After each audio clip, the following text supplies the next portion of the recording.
welcome to Power of 10, a show about design operating at many levels of Zoom, from thoughtful detail through to transformation in organizations, society, and the world. My name is Andy Polaine. I'm a design leadership coach, service designer, educator, and writer. My guest today is my friend Meltem Naz Kaso, a Barcelona-based UX career coach with a background in UX research. Her last full-time position was at Glovo, where she served as a UX research manager and staff UX researcher. She works with senior UX professionals to unlock their careers by boosting their leadership and communication skills. Mel, welcome to Power of 10. Thank you. That was so impressive. I really want your accent one day. You've got a good accent too. So all those other people can be listening and dreaming of our accents. So tell us a bit more about who you are and what's your journey, from there, wherever there was, to here, because you have been in Barcelona for a while, but you're not originally from there either, right? That's right. So I called Barcelona home, and I'm extremely excited about it because I run a fully remote business. I feel that it's important to be able to locate ourselves now. So I've been here about a decade. My two kids all were born and they're raised here. Before I was in the Netherlands, doing my grad school. And before that, I was in technically 12 other countries. So I've been everywhere pretty much. I was born in Istanbul, Turkey. And before starting UX career coaching, I've done, as you just said in the intro, a lot of UX work, particularly in the field of research. And before that, I had different careers. I've done investigative journalism. I've done research in academic and NGO settings, in policy, and whatnot. So I had pretty much different things happening for me. So what was your trigger to start coaching? How did that get started for you? Right. I'm curious about your journey too, Andy, because we have some parallels in there. It happened very organically. It wasn't that I woke up one day and said, I'm going to become a coach, or I wasn't aware that this was going to be a thing for me when I was still studying. But it just happened so that when I went down the managerial track, I began to work through people as well as with people, as you know, and I realized that there was a special sort of satisfaction when you succeed through people. But then, when you work in an organization, you need to marry the needs of your direct reports with the needs of an organization. In ideal setups, it works, and sometimes there is big clashes. But then I realized with further reflection that the thing that I really liked about management or working with people, helping them reach their goals, that was the coaching part. When I got to ask them open questions, when I really understood their pain points, when I really helped them get unstuck, basically. So that was the coaching part was something I did when I was still working full time. I also did coaching on the side for many years before fully transitioning to running my business. So it was sort of this whole thing where I was doing multiple things at once. And that includes also training and teaching at a university and whatnot. And eventually, about a year ago, actually, I said, okay, let me give it a try. Let me make this my full-time effort to do coaching. Yeah, you just posted your anniversary, right? I think. Yes, exactly. Thank you. No, it was one of the last days of March. So it's been just a little over a year. Crazy. Yeah. Well done. Congratulations. Thank you. How much is your, I'm guessing the answer is probably a lot, but I'm interested in how, in fact, your background as a UX researcher has influenced the way you coach. Wow. I don't know if I can help modify the question somehow. I know you're the host, but I want to say yeah, you can. Because there is no way to answer that without also saying how being a journalist influenced my UX research. Yeah, it's like, everything just going on and influencing each other. So with journalism, I learned in my research that storytelling did matter because you can run the most rigorous UX research project in the world. But if you're not telling the story the right way for the stakeholders to care about it, for users to understand the right way your questions and that sort of thing, it was just not going to work out. So my storytelling communication skills gathered through journalism helped me run and communicate research, I believe, in the best way.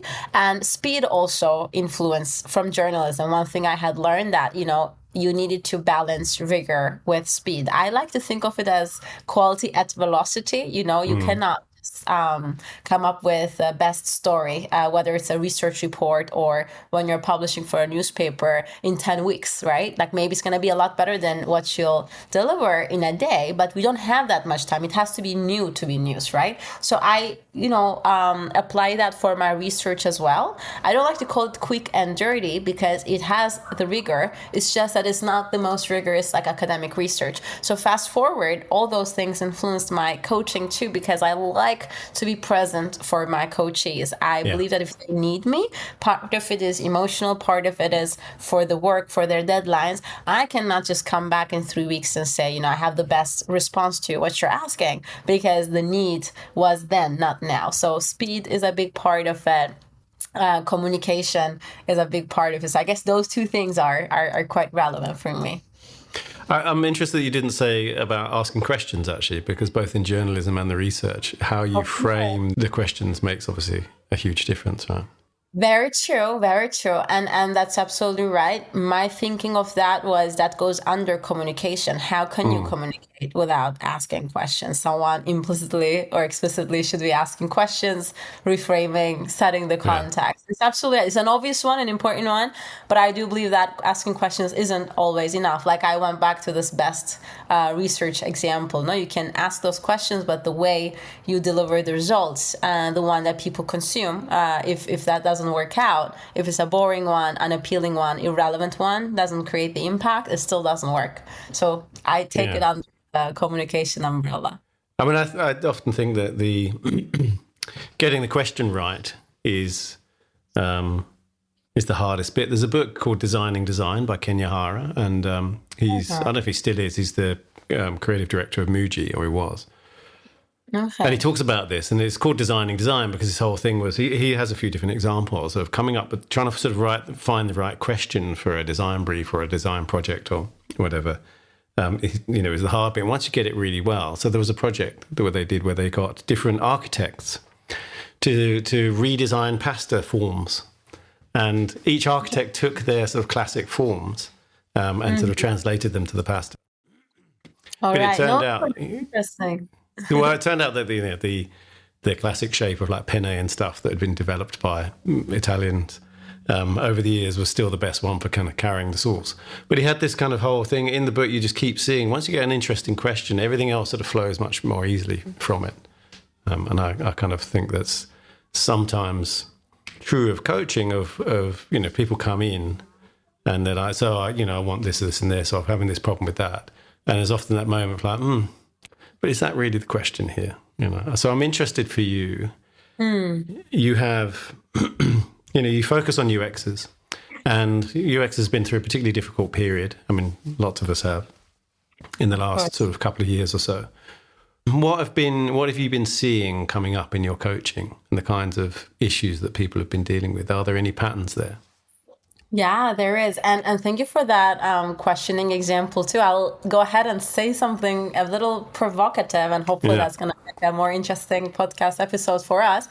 I do believe the value of open, non-biased, non-judgmental questions, indeed important ones to ask ourselves before we coach, because as a coach, yourself is your most important tool. You need to be self-aware, and you need to ask those questions to yourself as well as your clients, your coaches, right? But there's a point to be made also to balance between the questioning part as well as, having more direct statements, because one thing that I hear from my coaches over and over, and the reason why the ones that stick with me go ahead and continue working with me and love the impact that they get, is because it's not this philosophical engagement with open questions one after the other. We need to eventually narrow it down. We need to make final statements, and we need to figure out what it is that we're going to experiment with. So questions tremendously important, I agree, but it also does not end with questioning. So for me, what success looks like is not that someone leaves like, oh, I got amazing questions, let me think about them. Of course, that's part of it, but we need to also narrow down the scope, see what we can commit to experiment with any given month and so on, and take action. It's all about taking action.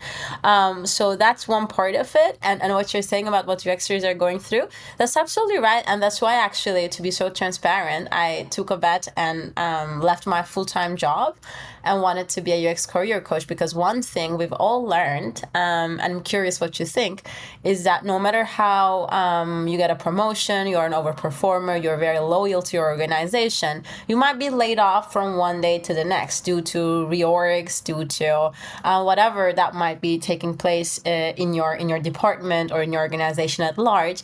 So one thing I'm seeing from people is that it's not like a formula that you apply for your success, and as long as you get a green light from your organization, you're good to go. So people are realizing, wow, I'm employed full time, I'm having a great salary, I love my colleagues, but I need to be networking, I need to be building my brand outside of my organization, I need to be more active. I think people are realizing that, people meaning UXers, that their UX career is the most important product that they are working on. So they need to design their UX careers. It's not just something that is hanging in there. That's an important one that we've, I think, all learned. Yeah, it is. There's a screenwriter called John August. He wrote Big Fish and Charlie's Angels and quite a lot of other stuff. And he talks often. He's got a really good podcast called Script Notes, and he talks often. People write in and they're saying, as a young screenwriter, what can I do and so forth, and how can I break in, get my break in things. And one of the things he said was to network when you're junior. He said, because at some point, like, I have now friends and colleagues who are kind of, heads of CEOs and, or kind of heads of design, senior people, right? But they're all people I've known since, 25, 30 years. And I think it's really important to do that, because your peers, the temptations always want to network to the senior people, which I think is also important. But I think as you're building up your career, it's really important to sort of stay in touch and network with your peers, because at some point they are going to be someone who might be hiring you or any of that kind of stuff. And I think that is really important. Yeah. The career thing's interesting. I mean, I put a comment on one of your posts the other day that I've had probably about, I sort of consider I've had about 3 different careers. I've had a sort of career as some kind of digital interactive thing guy, that's changed over the years. Well, 30 years ago, UX, interaction design, any of those things, they didn't really have names. Information architecture a little bit, maybe. It was probably the first one to emerge as a clear discipline. But prior to that, it was all like HCD and things like that. And so... Yeah, and then I moved into sort of service design stuff in the early 2000s. But I've always also had a sort of academic life and been teaching more or less, depending on sort of what's going on. And now the coaching. So that's sort of 4 careers, if you like. And I think it's important for people, right, to remember, particularly when they're in their, I don't know what the average age is of your coachees, but particularly in their sort of 20s and 30s, to remember there's quite a lot of life left to go, right? Absolutely, absolutely. No, you said it out, actually, but one thing that I appreciate from what you said is that you still teach and you have a diverse background as well as current experience. And I think that's important for a coach, because what I also insist on doing is I make sure I write at UX Collective, I make sure that I teach and train and do group events, because I need to be in touch with the realities of the people, and I need to, it's not going to sound very humble, but I am going to say that from a place of humility, but also boldness, that I think to be a good coach, you need to be that, person that asks open question, but in a way also an opinion leader. And you cannot do that if you're only practicing coaching. So for me, all those other things you're mentioning, like teaching, what does it take to teach? You need to continuously learn. You need to be giving workshops, master classes, writing articles. You even wrote a wonderful book. Like, all those things are so important to, I believe, establish yourself as a coach that stays relevant. And I do my best in doing those things as well, because it's so important, as you just described. You're talking of that. You've got a session at one of the leadership ateliers. So I'm doing the one in Lisbon for the Hatch conference guys, and you're doing the one in Barcelona. So my one is in Lisbon in a few weeks' time, actually, not long, in a couple of weeks' time in April. When is your one in Barcelona? 5th and 6th of May. I know it by heart because the 6th is my daughter's birthday. Ah, yeah, it's just before mine, actually. Yeah. Yeah. Really cool. So what will you be doing in that? Can you share anything? It might, depending on the timing of this. I hope that this gets out before then. But Okay, I was going to say what did you do? exactly. What did you do, or what will you be doing exactly. somehow? So I will be giving a master class for 2 groups of cohorts, let's say, and it's going to be an hour and a half to help people do their best in communicating design's value to non-design stakeholders, because no matter the sector in which you work, the kind of organization where you collaborate, people keep on coming with this. I'm a UXer, I'm a designer, and I find it very hard to communicate the value of my team's work, whether if you're a senior IC or a manager or a director, for those that are not UXers. Like, they don't understand. It just feels like an add-on irrelevant thing. Like, why is this guy wasting our time? So it's going to be an interactive session where we're going to establish, everything that is worth knowing, very pragmatic, very actionable about communication styles and what it is that business leaders, product leaders care about when we build material to sell, to be profitable and all that, like different languages, different priorities and whatnot. And then we're going to deep dive into the kind of ways we can still root for UX and be flexible, but also adjust our communication style to make sure that it works out well with a CEO or a product leader, a business leader, or what have you. So it's going to be a session where there's going to be a lot of engagement across participants, and hopefully it's going to be both relevant and exciting. Nice, good. I'm sure it'll be fantastic. It's all I'm very, so excited. very clear. I got even so excited, to be honest, because I've spoken with you, as you know, and 2 of my colleagues that I really, really trust at Miro, and a freelancer that also publishes books, and they were like, "Oh my God, this is super relevant. I never thought about it." I was like, "That's great." And I just checked out the list of participants, and they're coming from Middle East. They're coming from all across Europe and the US, and so I'm like, "Whoa! Like, this is gonna be a historic moment." Not because I believe the value of the material, of course, that's beautiful. But I really appreciate that it's going to be very international, because design work is very cultural as well. And also people are going to bring diverse set of experiences as they engage in pairs. So I'm quite excited. Yeah. That's good. It's one of the things I really like about my coaching, actually, is that I coach from all over the world, from all different, from startups to scale-ups to kind of large enterprises to agencies and owners of agencies, small agencies and things like that. And I think it's been it's a sort of cliche to say it's a privilege, but it really has been. I find it a real privilege to experience a much broader set of people's experiences than I have myself. Especially as middle-aged white guy, right? So I'm as kind of in the middle of that privilege as you can get. But you cannot get more privileged. I know. I don't know. I'm sorry. But it has been really good. That's also, goes for sort of race and gender and sexualities too. There is a real kind of range there. And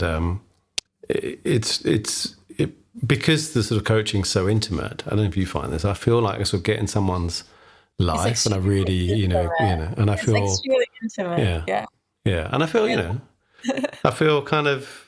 Yeah, it's privileged. I feel very lucky to be those people, and honoured really that those people kind of let me in like that. I don't know if it's the same for you. It cannot be, it cannot resonate more with me, honestly, because my take is that, and I say it to everyone, like, I'm not a lives coach, I'm not like a relationship coach. It is very specific to your UX career. It's very specific to the impact you want to create at work. You want to get a promotion. You want to have more influence in your organization. You want to be hired in a better organization with whatever principles. So we are very action oriented. It's not just like philosophical or cheesy materials. Not to disrespect that kind of coaching. Maybe it's appealing to others, but I'm very clear, like, hey, I'm a coach, but before a coach, I'm a UXer. I actually, I'm going to talk about tangible things that will resonate with you and it's going to impact. But that being said, one thing I also tell everyone is, like, when it boils down to talking about your family dynamics, of course we're going to talk about it, because there's no way for you to concentrate at work and be successful by our definition if you're doing the heavy lifting constantly with your partner. So your work life, emotional life, your private life is under a bigger umbrella of yourself, and without considering that, we cannot think of your career. So everything emotional, everything personal do come in. So there are some sessions that people cry or we laugh a lot, so those are indeed part of what we do, and I feel extremely gratified, because part of what I did for my undergrad studies was clinical psychology. Obviously, I'm interested in understanding people through the lenses of cultural anthropology. Even evolutionary biology was part of what I did, which I loved, and psychology. But I entertained the idea of being a therapist, but then I realized that I actually love to offer a little bit of empowerment to high functioning, successful people that want to get even more impactful. That to me delivers a lot more value than maybe treating someone with a very serious mental illness. And that is an absolutely rewarding line of work. I don't disrespect at all. But I feel like in what we do, Andy, we can help people to feel better, create more impact at work, and also be part of their personal lives in a way that is very action driven. And I really appreciate that. Yeah.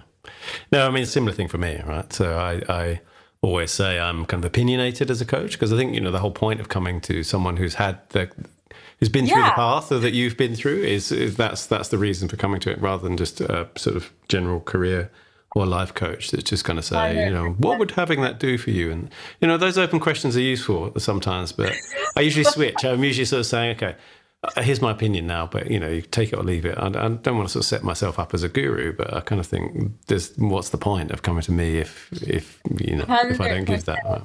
Like, no disrespect to HR professionals, or I know that there's amazing certification programs for coaching, but I also do feel like, hey, if I have, for instance, right now 17 clients, all the async exercises I provide or the questions I ask them and what we are doing with them, they're all very different from each other. There's not like this HR worksheet sort of template that everyone gets, because this is like companies training or anything like that. And the way that I attain these individuals is because of the experience. So and having my sense of what success looks like together with each person. It's that co-creation. Yeah, it's funny you said I'm not a relationship coach, because I kind of feel like I am. Like more and more and more. I mean, I was aware of this some time ago, but it just becomes ever more clear to me that almost none of my coaching, none of my job as a design director, like very little of it was actually directing designers.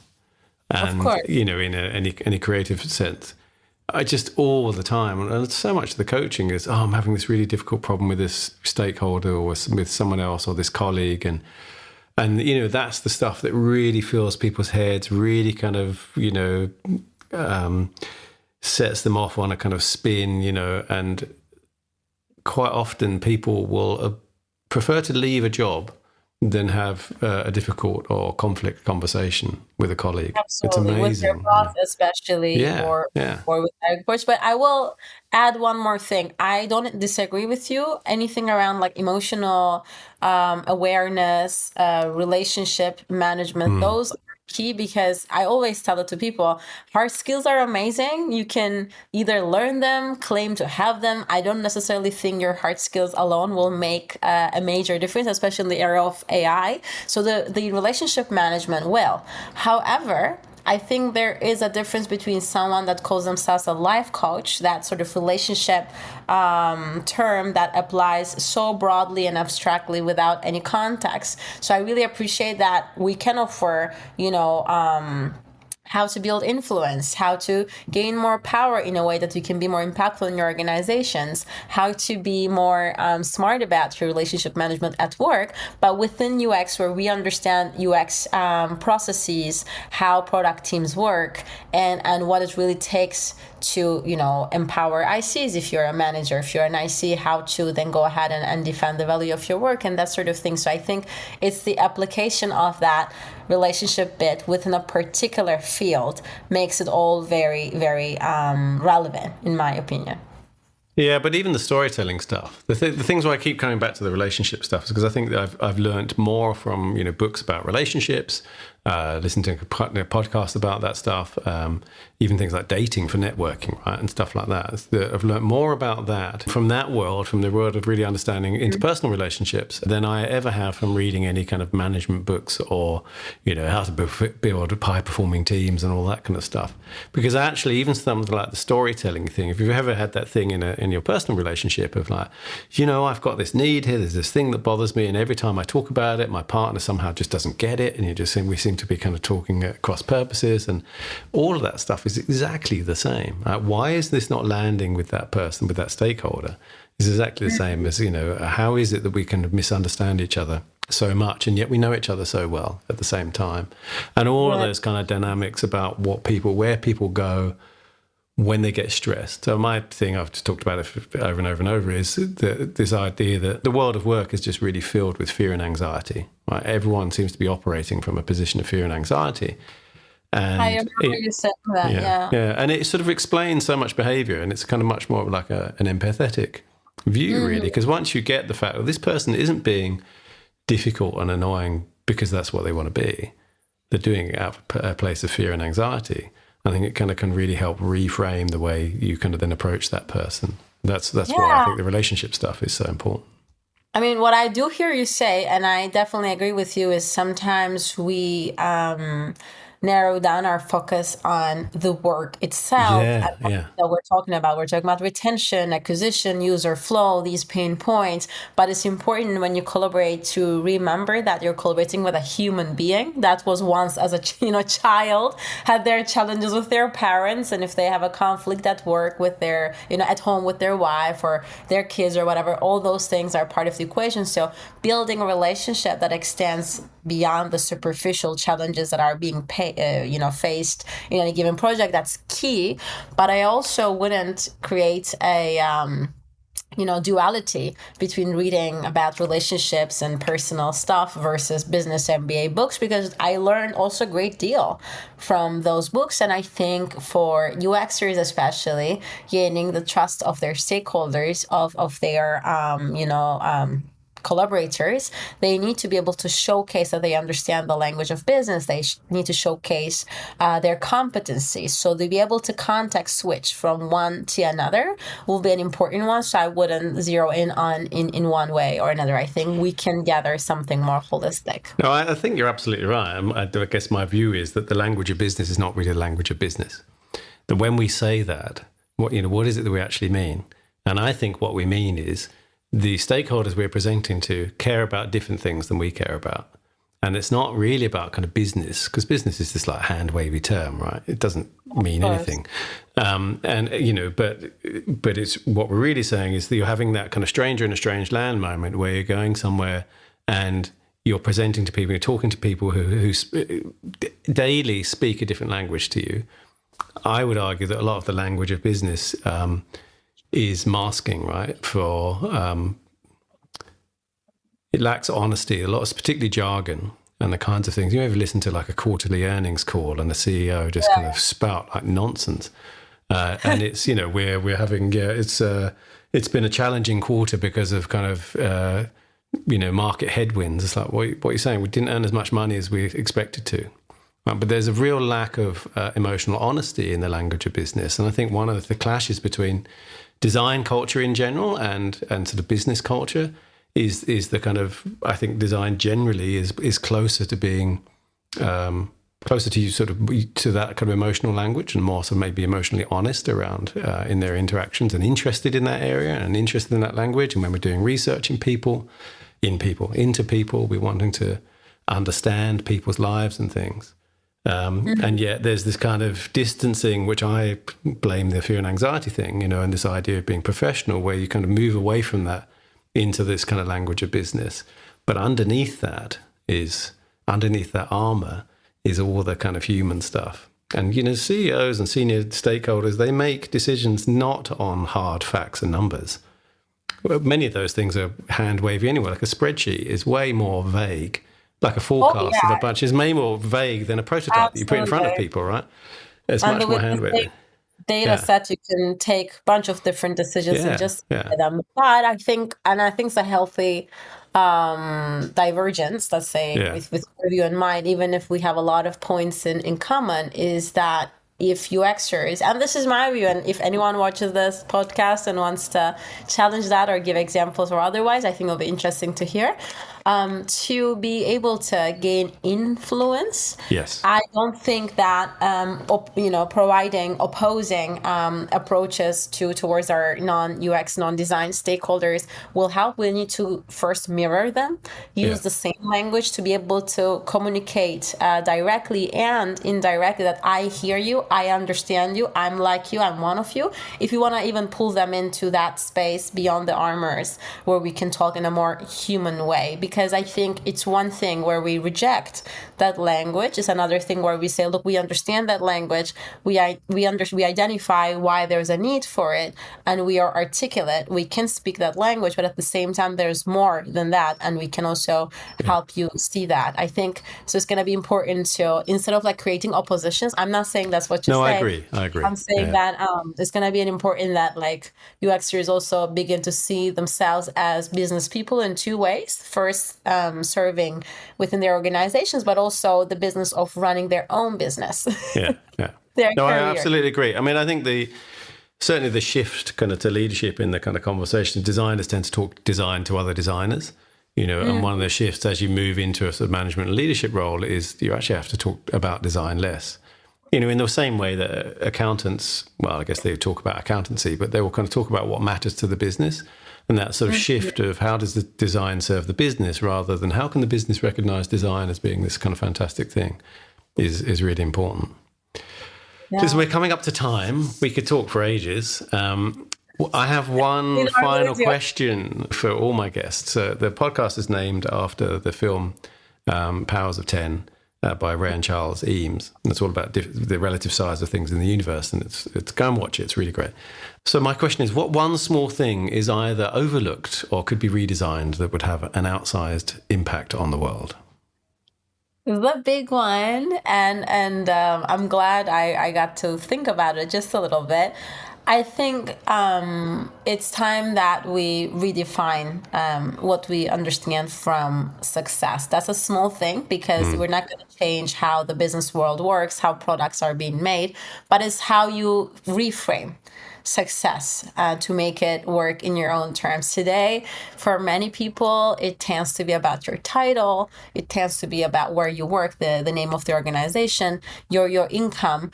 But these don't necessarily correspond with your degree of fulfillment. You might have the most sexy title, earn great deal, work for a really fancy organization, but you might be depressed. I actually have clients working at Meta, Google, all those places, pretty senior roles, wonderful salaries, and yet they have autoimmune diseases and they are being triggered more and more due to whatever it is that they feel, and there's that lack of fulfillment. I'm not going to go ahead and in the remaining minutes blame any organization. It's not like that, but it's about really be honest with yourself and asking, okay, well, what is success? You live only once, you deserve to be fulfilled, but the only way to make that happen is if you can be honest about what success looks like, rather than just adopting external formulas. Yeah, it's funny. That's a very good answer. The question that, an issue that coaches come in a lot is around confidence, I think.